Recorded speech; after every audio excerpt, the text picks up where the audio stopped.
Boa noite, pessoal, a paz do Senhor Jesus Cristo. Estamos aqui meio no improviso, mas o Senhor tem sempre tem sido fiel na nossa vida, né? Que você abra o coração. Nós estamos na página do Facebook, Rema Apostólica, e a nossa igreja fica na Avenida Matissotes, 814, fica bem naquela avenida no meio, 31 de março, e Vila Nova, Cubatão. Sempre importante dizer que a nossa igreja tem o mesmo nome da página. Nossa igreja é a Rema Apostólica. Espero que você esteja junto conosco, porque eu tenho certeza que o Senhor tem uma bênção para todos nós, né? Estamos entrando um pouco atrasado hoje, deu uns probleminha aqui, mas nada que a gente não possa resolver. E nós já resolvemos. Boa noite, Adélcio! A paz de Cristo! O Senhor me pegou a chave da live e disse, eu vou abrir a live hoje. Amém? E graças a Deus se fez presente, né, Deus? Tamo junto! Vamos aí estudar, continuar estudando o livro de Eclesiastes. São 8 horas, 17 minutos. O livro de Eclesiastes, nós estamos no capítulo 7, versículo 5 até o versículo 10. Vamos ver se a gente consegue chegar, né? É o segundo tópico do capítulo 7, né? Lembrando que o primeiro tópico nós tratamos sobre aprender a fazer as escolhas certas, que foi do 1 ao versículo 4. Lembrando que todo o capítulo 7 tem como tema conselhos para uma vida melhor. Primeiro tópico, aprenda a fazer as escolhas. Nesse primeiro tópico nós trabalhamos com 4 pontos. Nós vamos para o segundo tópico. E o segundo tópico é fuja das armadilhas do caminho. Boa noite, Magali. Boa noite, Ana Magalhães. Nós estamos juntos aí, né? Estamos juntinho na área. E nesse segundo tópico nós temos 1, 2, 4, 5, 6 pontos. Mas 6 pontos não muito grandes, né?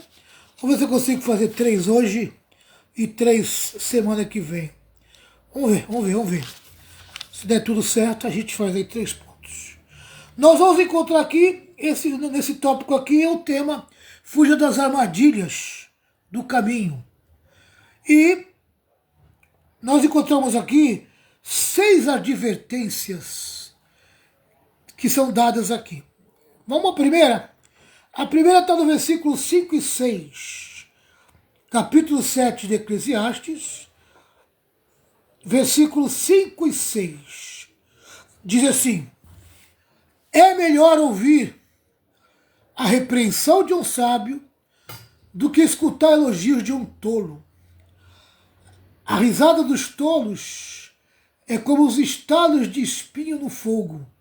Não quer dizer nada. O primeiro ponto desse tópico tem esse tema. Aprenda a ouvir. Aprenda a ouvir. Então vamos lá.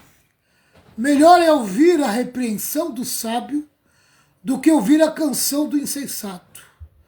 Pois qual crepitar dos espinhos debaixo de uma panela, tal é a risada do insensato.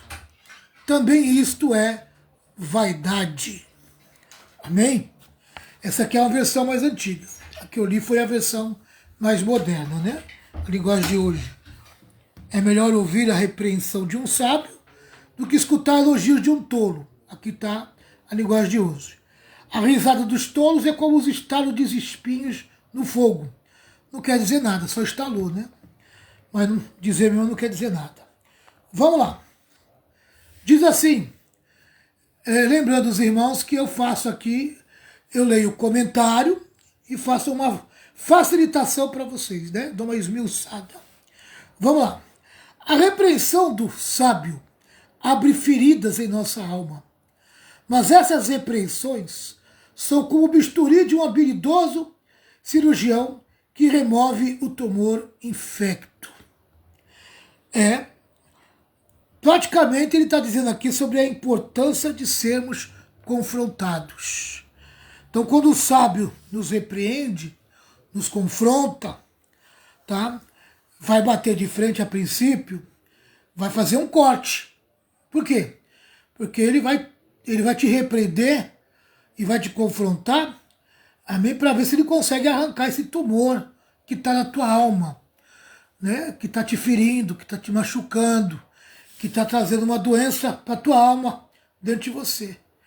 Então, o sábio vai usar, amém, a palavra, vai confrontar você com a palavra e isso vai vir como um bisturi, cortar a tua alma. A princípio, vai fazer uma ferida, porque todo corte gera uma ferida. Tá? Se ele conseguir tirar o tumor que está de dentro, essa ferida depois vai cicatrizar naturalmente e você sai dali curado. Então, está falando sobre a importância de sermos confrontados. Então, quando você for confrontado por um sábio, por alguém que tem um conhecimento, principalmente quem tem conhecimento da palavra, vier te confrontar, chamar a tua atenção, né? Dentro da palavra, permita que essa palavra arranque de dentro de você esse tumor, que pode ser uma mágoa, pode ser uma tristeza, pode ser um sentimento profundo de uma dor, de algo que ocorreu com você, né? Então, isso tem que ser arrancado dentro de você. E muitas das vezes isso é arrancado quando a palavra entra como um bisturi e corta e arranca aquele mal de dentro de você. Então, se você por acaso for confrontado por alguém que te ama, alguém que quer o teu bem, amém? Esteja preparado para esse confronto, para que esse confronto pode trazer cura para você. Tá certo? A canção do tolo, porém, mesmo cheia de lisonjas, né? Cheia de elogios, pode abrir em nós um largo sorriso e arrancar-nos ruidosas gargalhadas. Então, às vezes, o tolo pode vir para você, né? Te elogiando, falando coisas engraçadas, que vai produzir sorriso em você, mas em nada nos ajuda na jornada da vida. Quer dizer, não vai produzir nada de bom para você. Você vai continuar doente, mesmo sorrindo, né? mesmo com o ego massageado, a doença está dentro de você, não saiu. Porque esse tipo de conversa não traz cura. Esse tipo de palavra não traz cura. E nada nos ajuda na jornada da vida. Aqui é como se o autor estivesse dizendo sobre o perigo dos elogios. Né? Às vezes você está precisando de cura, de libertação. E a pessoa vem com a palavra errada. Ela vem para te elogiar, vem para mexer com o teu ego, e isso não produz cura na tua vida. É como espinhos debaixo de uma panela. O fogo é intenso, barulhento e rápido, mas não é suficiente para cozer o alimento. Nas palavras de Michael Elton, a risada do insensato é como uma chama repentina, uma bela chuva de fagulhas, acompanhada de muito ruído, mas que logo cessa e se acaba. A repreensão do sábio pode ser exemplificada em 2 textos bíblicos que eu queria que você, amém, acompanhasse comigo. 2 Samuel 12, né? Em 2 Samuel 12, é quando o profeta Natan vai confrontar Davi, do versículo 1 ao 12. Vamos esmiuçar 2 Samuel 12, do 1 ao 12, e vamos ver se tiramos algumas lições para nós do profeta Natan confrontando Davi. O Senhor Deus mandou que o profeta Natã fosse falar com Davi. Natã foi e disse: havia 2 homens que viviam na mesma cidade. Um era rico e outro era pobre. O rico possuía muito gado e ovelhas, enquanto que o pobre tinha somente uma ovelha que havia comprado. Ele cuidou dela e ela cresceu na sua casa, junto com os filhos dele. Ele a alimentava com a sua própria comida, deixava que ela bebesse no seu próprio copo e ela dormia no seu colo. A ovelha era como uma filha para ele. Certo dia, um visitante chegou à casa do homem rico. Este não quis matar um dos seus próprios animais para preparar uma refeição para o visitante. Em vez disso, pegou a ovelha do homem pobre, matou-a e preparou com ela uma refeição para o seu hóspede. Então Davi ficou furioso com aquele homem e disse: eu juro pelo Senhor, o Deus vivo, que o homem que fez isso deve ser morto. Davi estava sendo confrontado, o profeta Natã, pelas loucuras que ele já tinha feito, tá? Com a mulher de Uzias, que era Betseba, tá? E com o próprio Uzias, o qual ele matou. Tá? Ele deve pagar 4 vezes o que tirou por ter feito uma coisa tão cruel. Então Natã disse ao Davi: este homem é você, e é isso que diz o Senhor, o Deus de Israel. Eu tornei você rei de Israel. Eu o salvei de Saul.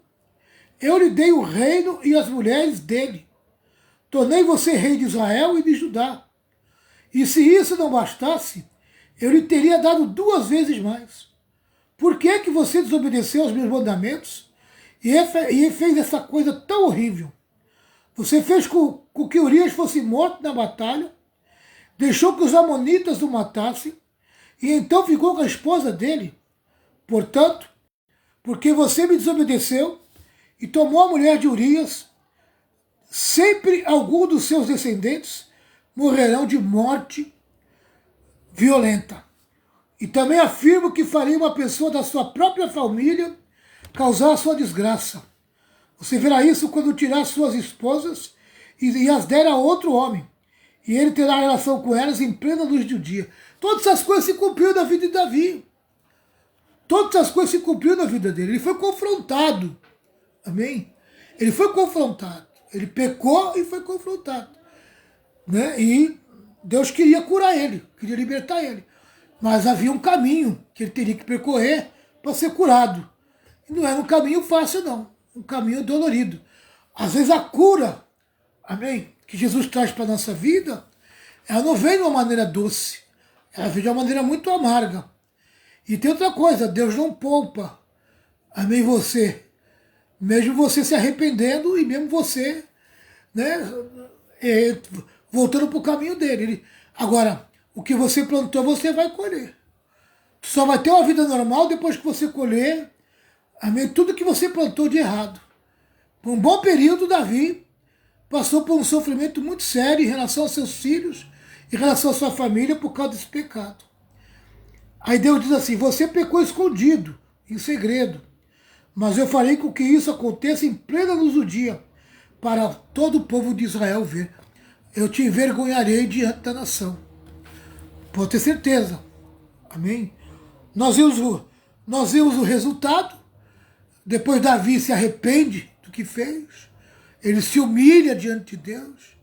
E a partir dali, Deus não poupou ele da semeadura.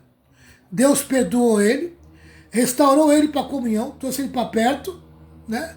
Mas não poupou ele da semeadura. Ele teria que colher tudo aquilo, toda aquela semeadura, amém, daquela plantação que ele fez ali. E por um bom período ele colheu, sofreu muito, amém? Mas ele foi curado. Nunca mais fez uma coisa igual na vida dele, né? Então ele precisou ser confrontado por um profeta que foi até a casa dele e expôs toda aquela coisa errada que estava no oculto na vida de Davi. Teve que fazer uma cirurgia na vida de Davi. Em Amós, capítulo 6, vem mais uma lição para nós aqui. Vamos aprender mais alguma coisa aqui. Vamos lá. Amós, capítulo 6, versículos 5, 6 e 7.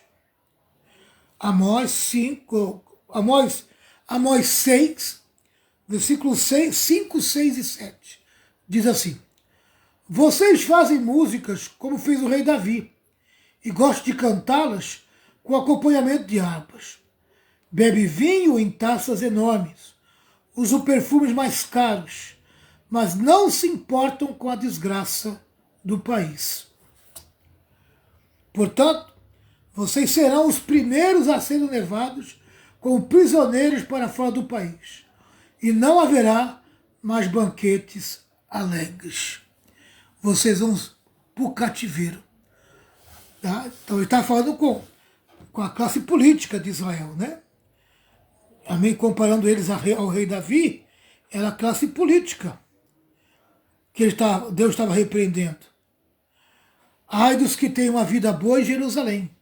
Ai de vocês que vivem sossegados em Samaria. Vocês que são autoridades desse grande país Israel. Vocês a quem o meu povo vai pedir ajuda. É a classe política que Deus está chamando a atenção. E ele vai lá e confronta eles e dá a sentença para a vida deles. Faz uma cirurgia na vida deles e eles vão realmente cair em desgraça por causa do pecado deles. Tá? Então tá aí, o primeiro ponto fala sobre aprenda a ouvir. Amém?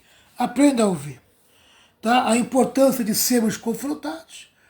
Quando a palavra vem dura, quando a palavra te confronta, quando alguém bem intencionado, amém, mostra para você a verdade, esteja o coração aberto e deixe o Senhor fazer a cirurgia e arrancar o mal que está dentro de você, para que você seja curado, amém, e poupado de muitas coisas ruins que pode vir sobre você se você não for curado e tratado. Tá certo? Tá? Cuidado com os elogios, cuidado com a massagem do ego, né? Essas coisas não te traz cura. É preferível receber uma palavra dura que te conserte, que leve você a meditar, leve você a tomar uma posição. São as palavras duras que mexem com a gente. Então é importante aprender a ouvir essas palavras de confronto que vêm contra a nossa vida.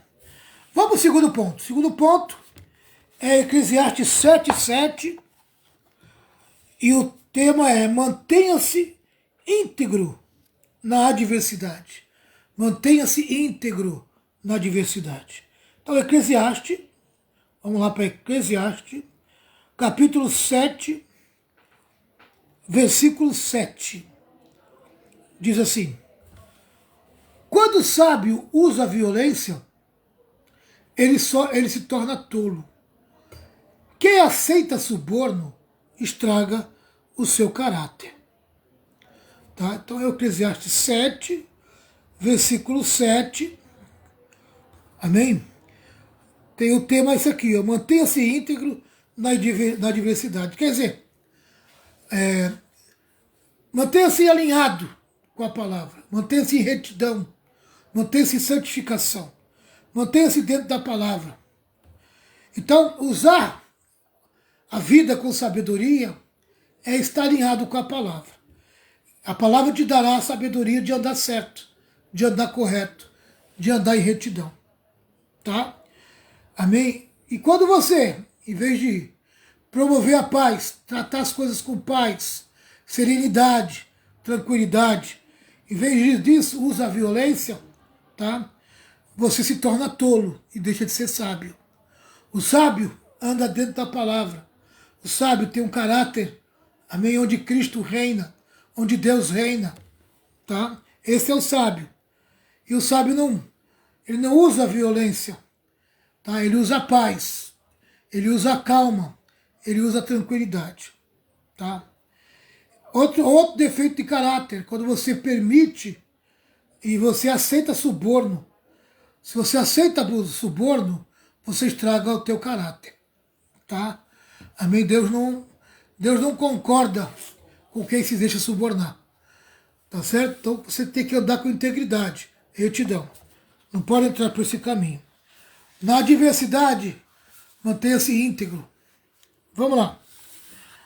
Na linguagem antiga diz assim: verdadeiramente a opressão faz endoidecer até o sábio, e o suborno corrompe o coração. O suborno corrompe qualquer coisa da vida, né? Um homem pode tomar decisões erradas e falar coisas erradas por pressões emocionais. Amém? Quem é que nunca tomou uma direção errada?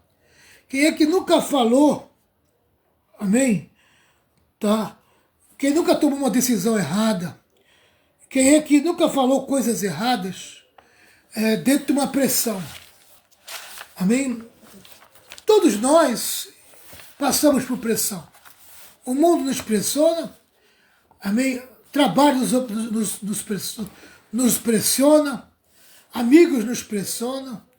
Amém? Até dentro da igreja muitas vezes somos pressionados. Tá? A pressão, ela faz você ficar meio doido. Você fica sem pensar. Então você tem que tomar cuidado. Amém? Cuidado com as pressões emocionais. Você precisa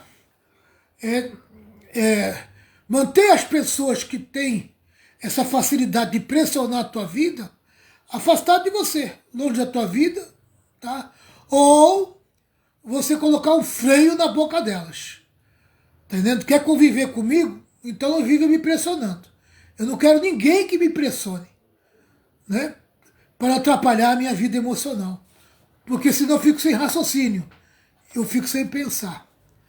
Então, a gente convive com pessoas que têm essa facilidade de meter pressão em cima da gente, a gente precisa se impor.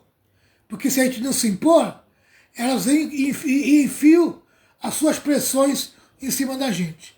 E se você não tiver controle emocional, você acaba tomando decisões erradas, falando coisas que não deve por causa da pressão que tu está sofrendo. Tá certo? Então é muito difícil, amém, conviver com pessoas que não pacificam, não produzem nada de bom pra gente. Só sabem nos pressionar. Tá? Eu queria compartilhar com vocês Salmo 106. Salmo 106. Versículo... Deixa eu ver aqui. Salmo 106. Versículo 32 e 33. Salmo 106, versículo 32 e 33.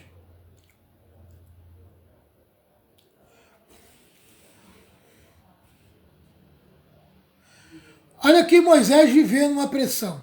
Aqui, ó. Depois, nas fontes de Meribá, o povo fez com que Deus ficasse irado. E quem sofreu por causa disso foi Moisés.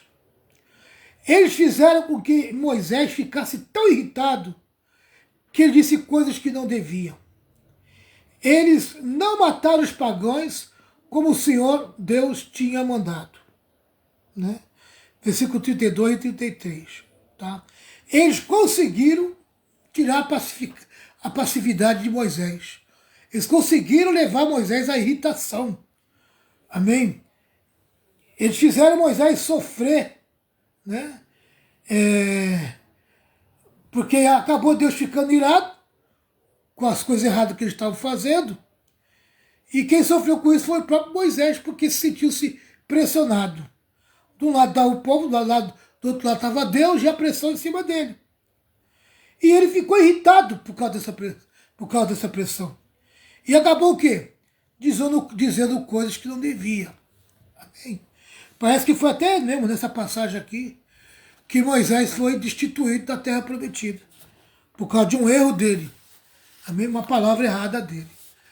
Amém? Então tem que tomar cuidado, amados, com a pressão que vem sobre você. Porque ela pode tirar você completamente fora do caminho. Eu tenho uma maneira de agir com pessoas que procuram me pressionar.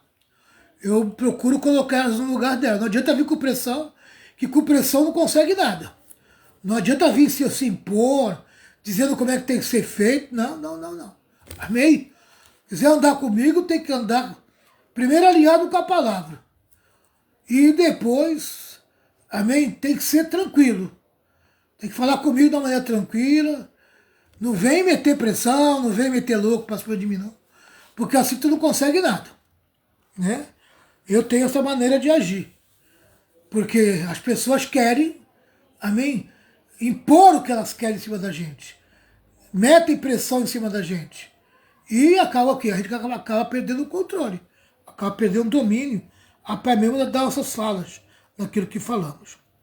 Michael Elton diz que a vida espiritual da pessoa pode arruinar-se pelas tentações próprias de um regime opressivo. Se tu trabalha num ambiente opressivo, se você tem uma família opressiva, se você anda com pessoas opressivas, querido, amém? O que você está atraindo para a tua vida? Um regime opressivo. E você corre o risco de ser tentado a se auto-arruinar. Tá? Então você precisa se impor. Para que esse regime opressivo não se imponha sobre você. Tá? Na escassez, não corrompa a sua alma, tergiversando com a ética. Diante da opressão, sofra o dano, se preciso for, mas jamais venda a sua alma ao diabo. Olha, se tiver que ceder, ceda. Amém? Mas não deixe a opressão te dominar. Jamais venda a sua alma ao diabo. Jamais permita que Satanás domine a tua vida. Não deixe a brecha obtida pela opressão, amém, aberta para que por meio dela o diabo entre na sua vida. Mantenha ela fechada. Tá certo? Então tá aí. Vamos para o terceiro ponto? Terceiro ponto diz o seguinte. Então já falamos o primeiro, aprenda a ouvir, versículo 5, 6. Já falamos o segundo, mantenha-se íntegro na diversidade, versículo 7. Vamos para o terceiro ponto, versículo 8, a parte A. Eclesiastes 7, versículo 8. A parte A do versículo. O fim de uma coisa vale mais do que o seu começo. O fim de uma coisa vale mais do que o seu começo. O melhor é como terminamos e não como começamos. Vamos lá. O terceiro ponto fala sobre completar a carreira. Melhor é o fim das coisas do que o seu princípio. Tome as suas decisões fundamentado em princípios e propósitos. Esteja em cima de princípios e propósitos, amém? Relacionados à palavra, tá? Quando tiver que tomar decisões. Fundamente as tuas decisões alinhado a princípios e propósitos dentro da palavra. Não basta começar bem, é preciso terminar bem. Deixar um bom legado, tá? O que conta não é como você começa a sua carreira, mas como você a terminará. Amém? Então não é como você começa, é como você termina. Philip Ryken ilustra essa lição assim. Então vamos lá para a ilustração da lição. Diz assim: a história de Israel nos fornece um exemplo notável. Quando o povo de Deus voltou para Jerusalém, após seu longo exílio na Babilônia, construiu um novo templo. Quando a construção começou, algumas pessoas duvidaram abertamente se ele seria muito impressionante. Então, entretanto, o profeta Zacarias profetizou que quem não despreza o dia dos humildes começos, esse alegrar-se-á. Quer dizer, o templo, quando eles voltam para Jerusalém, amém? Quando eles saem do exílio da Babilônia, eles voltam para Jerusalém, amém? Vai começar a reconstrução do templo. na passagem de Esdras, Neemias ali, vai mostrar a reconstrução do templo. E o templo que eles vão construir não é igual ao templo de Salomão. Não é um templo suntuoso, era um templo humilde, porque é o que eles tinham.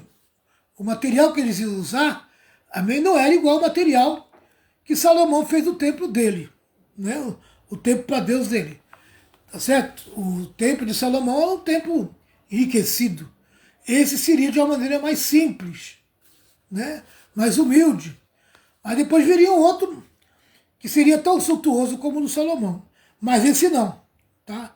Esse aqui era o recomeço da volta de Israel do exílio. Então era um templo mais pobre. Mesmo que o templo novo começasse pequeno, o seu fim seria melhor do que o início, pela graça de Deus. A glória do segundo templo foi maior do que a do primeiro templo. Tá? Então aqui tem Zacarias 4, é onde está a lição. Tá? Zacarias 4.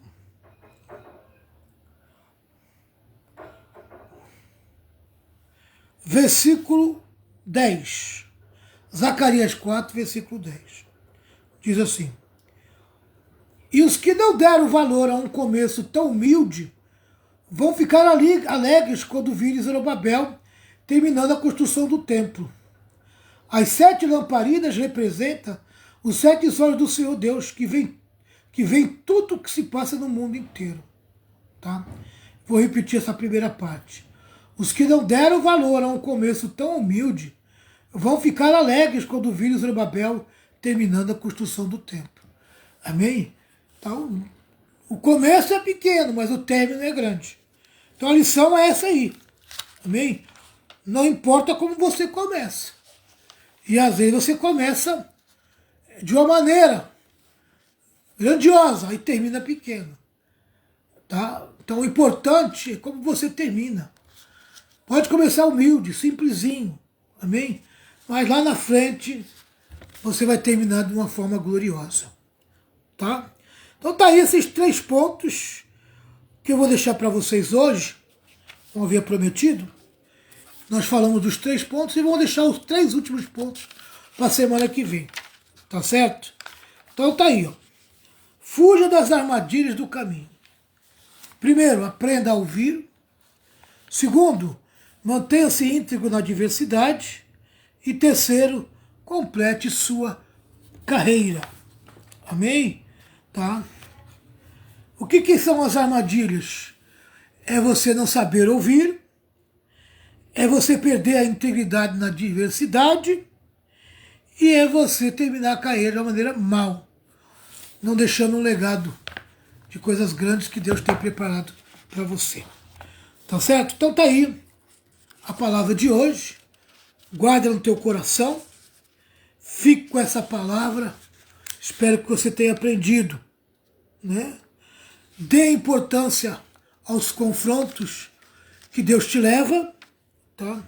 Cuidado com os elogios. E essa lição aqui é muito grande. Cuida do teu caráter, porque ele é muito importante. Amém? Mantenha ele firme, mesmo diante da adversidade. Mantenha o teu caráter firme, tá certo? Amém? E vai até o fim. Tu, porém, vai até o fim. Termine bem o que você começou. Você pode ter começado até mal. Amém? Não tem importância. Mas o importante é que você termine bem a tua carreira. Que Deus te abençoe, que Deus te guarde, que Deus te fortaleça. E a semana que vem nós estamos aqui de volta. Amém? Terminando esse tópico, né? Terminando esse tópico. São 8 horas 49 minutos. Eu comecei 8h15. Então deu aí 35 minutos, né? Falei bastante até, 35 minutos. É isso aí mesmo. Agora são 20h50. 35 minutos. Deus abençoe vocês. Pai querido, Pai santo e Pai justo, quero te agradecer pela vida de todos os irmãos que entraram, o Adélcio, o Magali, Ana Magalhães, Susana, os que estão aqui dentro da sala. Existem os que estão do lado de fora, mas estão vendo a live. Também existem aqueles que vão ver a live depois do horário. Que o Senhor abençoe a vida de todos que vão participar da live, tanto aqui no Facebook, como os que vão participar junto comigo no YouTube. Abençoe meus irmãos do YouTube, que ali eles possam me ajudar, se inscrevendo no canal, dando aquele like, para que eu possa ter rotatividade no vídeo. Ó Deus, conscientiza os irmãos sobre aprender a Tua palavra e nos guarde do caminho mau, nos proteja. Traga cura, traga libertação, traga algo novo para esse coração, põe as Tuas mãos de uma maneira toda especial. Obrigado, meu Deus, obrigado por tudo, nós te louvamos e nós te agradecemos. Que a graça de nosso Senhor e Salvador Jesus Cristo, grande amor de Deus, com as santas consolações do Espírito Santo, e seja sobre todo o povo de Deus, e todo o povo de Deus diga amém. 1, 2, 3, vitória, vitória, vitória, com glória, triunfo. Tchau, meus irmãos. Foi muito bom participar com vocês. Aprendi muito hoje. Deus abençoe.